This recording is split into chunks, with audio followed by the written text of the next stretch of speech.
Hello everyone, my name is Pooja. Study with Pooja पर आप सभी का स्वागत है। मैं आज आपको एमपी पुलिस 2025 एग्ज़ाम में मैथ्स का सिलेबस कैसे कवर करें 45 दिन में ये बताऊंगी, और एमपी पुलिस 2025 के लिए कौन कौन से टॉपिक मोस्ट इम्पॉर्टेंट है, किस टॉपिक से कितने नंबर के क्वेश्चन पूछते हैं, ये सब आपको बताऊंगी।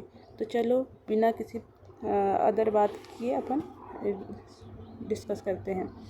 एमपी पुलिस 2025 इम्पोर्टेंट टॉपिक 45 दिन में कैसे कवर करें, इसका स्टडी प्लान। टारगेट क्या है अपने एमपी 45 दिन का है, और इसमें अपने क्या सिलेक्शन कंफर्म ही करना है। सबसे पहले क्या है, स्मार्ट स्टडी और कंसिस्टेंसी मिलके ही क्या मिलेंगे अपने को, सक्सेस मिलेंगी। सपना वही पूरा होता है जिसमें क्या होती है, मेहनत पूरी होती है। तो अब हम करते हैं डिस्कस इम्पोर्टेंट टॉपिक और उसमें कितने नंबर के कितने क्वेश्चन पूछते हैं। सबसे मोस्ट इम्पॉर्टेंट टॉपिक कौन सा है, नंबर सिस्टम। नंबर सिस्टम से सबसे ज़्यादा क्या क्या पूछते हैं, एलसीएम एससीएम से क्वेश्चन पूछता है, डिविजिबिलिटी रूल से क्वेश्चन पूछते हैं और सिंप्लीफिकेशन से क्वेश्चन पूछते हैं। इनसे क्वेश्चन आना ही आना है। और इसमें डिविजिबिलिटी रूल एक ऐसा टॉपिक है जिससे कि एमपी पुलिस 2023 में ऐसे नंबर से पूछ लिए थे जिसका कोई पढ़ के नहीं जाता है। नॉर्मली क्या होता है, सिर्फ 2 3 4 5 ऐसे 10 तक के 11 तक के इतने डिविजिबिलिटी रूल पढ़ के चले जाते हैं। लेकिन पूछते क्या, 31 का पूछ लेंगे, 33 का, 51 का, 71, ऐसे बड़े बड़े नंबर के पूछते। तो अपने को क्या करना है, डिविजिबिलिटी रूल वाले जो टॉपिक है उसको एकदम डीपली पढ़ के जाना है। यूट्यूब पे आदित्य सर ने एक वीडियो बनाया है जिसमें पूरे डिविजिबिलिटी रूल्स को क्लियर किया है, तो आप सभी उस वाले वीडियो को ज़रूर देखना। तो इसके बाद क्या है, परसेंटेज वाला टॉपिक करना है अपने को। उसमें प्रॉफिट लॉस हो गया, डिस्काउंट हो गया, ऐसे 2 से 3 क्वेश्चन पूछते ही पूछते हैं। ये अभी मोस्ट इंपॉर्टेंट वाले बताते जा रही हूँ। फिर देन इसके बाद क्या है, रेशियो प्रोपोर्शन वाला भी है। उसमें पार्टनरशिप करना है अपने को, मिक्सचर एलिगेशन करना है। इससे 2 नंबर के क्वेश्चन पूछ ही लेते हैं। फिर एवरेज हो गया, एवरेज में बेसिक लेवल की प्रॉब्लम्स पूछते हैं। कैसे कि कुछ नंबर्स दे देंगे, इसका एवरेज बताइए कितना है। कभी ऐसा होगा कि 1 नंबर नहीं दिया रहेगा, 4 दिए रहेंगे और उनका एवरेज जो है वो दे देंगे। तो जो नंबर नहीं दिए है वो क्या है, ऐसा करके पूछ लेंगे। फिर ये भी मोस्ट इम्पॉर्टेंट है, सिंपल इंटरेस्ट और कंपाउंड इंटरेस्ट। ऐसा कोई पेपर नहीं है जहाँ पे इससे रिलेटेड क्वेश्चन नहीं पूछते हैं। कभी ऐसा होगा अलग अलग पूछ सकते हैं, या फिर ऐसा होगा कि दोनों का साथ में मिला के पूछ सकते हैं, लेकिन क्वेश्चन आना ही आना है। फिर है टाइम एंड वर्क, इससे भी क्वेश्चन पूछेंगे, इसको भी बहुत अच्छे से कर लेना। टाइम स्पीड डिस्टेंस, इसमें ट्रेन बोट एंड स्ट्रीम ये करना है अपने को। फिर आता है मेंसुरेशन। अभी तक अपन ने क्या किया, अरिथमेटिक के टॉपिक डिस्कस किए जो मोस्ट इम्पॉर्टेंट थे और आते ही आते हैं। सबसे ज़्यादा वैसे अरिथमेटिक से ही आते हैं।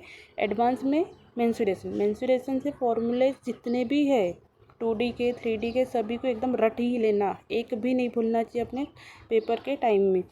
तो कुछ मतलब जैसे फार्मूला याद है तो क्वेश्चन बन ही जाएगा, फिर भी आपको इसके बेसिक से कैसे कैसे सॉल्व करते हैं ये देखना ही है, उसकी प्रैक्टिस भी करना है। लेकिन फार्मूला सबसे ज़्यादा इंपॉर्टेंट है, तो इससे 3 से 4 क्वेश्चन बनते ही बनते हैं। उसके बाद एलजेब्रा में कभी आएगा कभी नहीं भी आएगा, जैसे आइडेंटिटीज़ पूछ लेंगे, सिंपल क्वेश्चन सॉल्विंग आ जाएंगे। कोई जरूरी नहीं है कि आएगा ही, लेकिन मेंसुरेशन से तो आएगा। उसका जियोमेट्री का भी वही है कि कोई ज़्यादा वेटेज नहीं है, आया तो आया, नहीं तो नहीं भी आया। स्टैटिक्स में भी वही है कि एक टाइम बहुत ट्रेंड में था कि mean mode, median, bar graph, pie chart, ये सब क्वेश्चन बहुत पूछते थे। अभी पिछले बार कम पूछे थे, इस बार कुछ कह नहीं सकते। लेकिन हाँ, इसके फार्मूला जैसे मोड का फार्मूला होता है, मीडियन का फार्मूला, ये पढ़ के चले जाना, ये भी पूछते ही है। पर इनको क्या है, बाद में करना है। सबसे पहले अपने को अरिथमेटिक के टॉपिक को क्लियर करना है। अब ये अपने कौन कौन से टॉपिक आते हैं ये डिस्कस कर लिया। अब इनको करना कैसे है अपने को कंप्लीट, ये देखते हैं। जैसे एग्जांपल के लिए अपन क्या किया, डे 1 सिंप्लीफिकेशन और नंबर सिस्टम वाला टॉपिक को पकड़ लिया। तो इसके पहले अपने को बेसिक कॉन्सेप्ट क्लियर करना है, उसके बाद कुछ क्वेश्चंस लगाना है उनके। फिर डे 2 पे गए, ज़्यादा हाई लेवल का भी नहीं पढ़ना है और ज़्यादा लो भी नहीं पढ़ना है। ऐसा पढ़ोगे जो प्रीवियस ईयर में पूछा हुआ है। मैं इसके बाद वीडियो बनाऊंगी, उसमें बता दूंगी किस किस टॉप मतलब टाइप के क्वेश्चंस पूछ रहे हैं इन टॉपिक्स में, तो आप उस टाइप के क्वेश्चंस कर लेना, ठीक है। ज़्यादा भी हाई लेवल का नहीं पढ़ना है अपने को, क्योंकि अपने पास इतना टाइम भी नहीं है कि अपन एकदम 10 दिन एक ही टॉपिक परसेंटेज को ही कंप्लीट कर रहे हैं, ऐसा नहीं कर सकते। अपने को एक एक दिन एक एक टॉपिक को क्लियर करते चलना है। तो डे 1 अपने को वही हो गया, सिंप्लीफिकेशन और नंबर सिस्टम कर लिया। डे 2 ऐसे एलसीएम एचसीएफ कर लिया। डिविजिबिलिटी रूल को तो बहुत ही डीपली पढ़ना बता ही दिया है मैंने। फिर डे 3 परसेंटेज हो गया अपने को, और उसके क्वेश्चंस करना है। Day 4 profit loss day 5 discount mixture allegation ये पढ़ लिया। डे 6 एवरेज के क्वेश्चन देख लिए। फिर आया अपना डे 7। डे 7 में क्या करना है अपने को, जो 1 से लेके 6 दिन तक के आपने पढ़ा है उसका रिवीजन करना है। उसमें अपने कौन से कॉन्सेप्ट भूल रहे हैं वो देखना है, प्रैक्टिस करना है, और क्या करना है अपने को, इनके टॉपिक के टेस्ट भी लगाना है अपने को। फिर वापस से जब डे 8 आएगा, कौन कौन सी कमी है उनको देख के उनको क्लियर करना है डाउट्स को। फिर वापस से डे 8 से अपन स्टार्ट करेंगे। रेशियो प्रपोर्शन पढ़ना है। Day 9 simple interest, day 10 compound interest. आप आपके अकॉर्डिंग भी डे फिक्स कर सकते हैं किस डे आपको कौन सा टॉपिक पढ़ना है, लेकिन ये टॉपिक पढ़ना ही पढ़ना है, इनको छोड़ नहीं सकते अपन।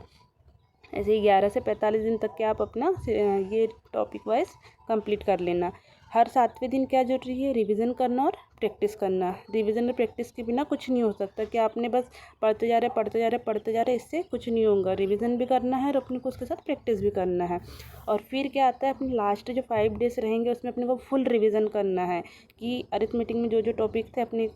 फिर उसके बाद मैं एडवांस में बताया फॉर्मूलाज वगैरह, इन सब का क्या करना है, फुल रिवीजन करना। और फिर अपने को लगाना है मॉक टेस्ट लास्ट में लगाना है फुल वाला। वैसे तो लगाना ही है टॉपिक वाइज। जैसे आप एक टॉपिक कॉन्सेप्ट पढ़ रहे हो तो उसका उसी दिन एक टॉपिक टेस्ट लगा लेना, ठीक है। तो फिर consistency is the key to success, मतलब क्या है, पढ़ाई में निरंतरता ही सफलता की कुंजी है। बिना पढ़ाई किए और बिना कंसिस्टेंसी के अपने को सफलता नहीं मिल सकती कि आज पढ़ा 2 दिन नहीं पढ़ा, फिर परसों नरसों कुछ नहीं कर रहे हैं, फिर एक दिन पढ़ रहे, इससे कुछ नहीं होगा। अगर सफलता चाहिए तो अपने को डेली लगातार प्रयास करना ही होगा। मैं खुद भी प्रिपरेशन के मोड में हूँ, इसलिए मैं वीडियोस वगैरह नहीं बनाती हूँ, लेकिन ऐसा मुझे लगा कि नहीं, साथ साथ में थोड़ा बहुत मैं दे सकती हूँ, इसलिए आपके लिए मैं ये वीडियो बनाई हूँ। और ऐसे ही अगर आप लोग इस वीडियो को पसंद करोगे, आपको इससे फ़ायदा होगा, तो मैं आपको 45 डेज़ तक के क्या क्या पढ़ना है, कैसे कैसे करना है, एक एक सब्जेक्ट का सब बताऊँगी कि कितने से क्या क्या पूछते हैं, हर चीज़ आपके साथ डिस्कस करूँगी। और साथ में मेरी तैयारी तो चालू ही है, ठीक है। तो all the best for MP police 2025। Thank you so much.